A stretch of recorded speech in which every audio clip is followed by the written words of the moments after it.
અમદાવાદ શહેરમાં ભાજપના પ્રશિક્ષણ વર્ગ અને પ્રદેશ પ્રમુખ જગદીશ વિશ્વકર્માની અધ્યક્ષતામાં આ વર્ગનું આયોજન, તો પિરાણામાં કલ્કી તીર્થધામમાં ભાજપના પ્રશિક્ષણ વર્ગનું આયોજન કરવામાં આવ્યું છે.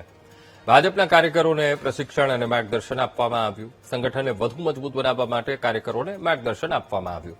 તો પંડિત દીનદયાળ ઉપાધ્યાય પ્રશિક્ષણ અભિયાન હેઠળ આ આયોજન કરવામાં આવ્યું છે.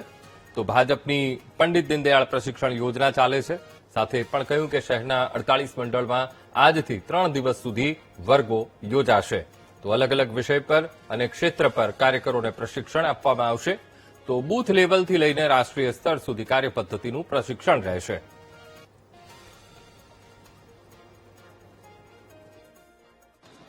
એક કાર્યકર્તાઓને પ્રશિક્ષણ આપશે.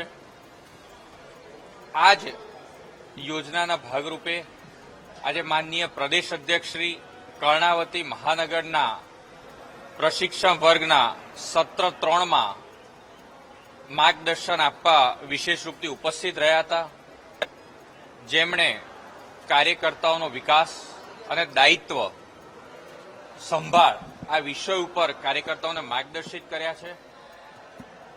કુલ મળીને સમગ્ર કર્ણાવતી મહાનગરમાંથી 200 જેટલા અપેક્ષિત કાર્યકર્તાઓ વિવિધ સત્રો દ્વારા માર્ગદર્શન પ્રાપ્ત કરશે, શિક્ષણ પ્રાપ્ત કરશે. સવારે 5:30 વાગ્યાથી શરૂ થઈ અને રાત્રે 10 વાગ્યા સુધી વિવિધ સત્રો, સવારે યોગનો કાર્યક્રમ અને રાત્રિ કાર્યક્રમ, એવી જ રીતે એક પરિવાર ભાવની ભાવનાથી આ સમગ્ર પ્રશિક્ષણ વર્ગનું આયોજન કરવામાં આવ્યું છે.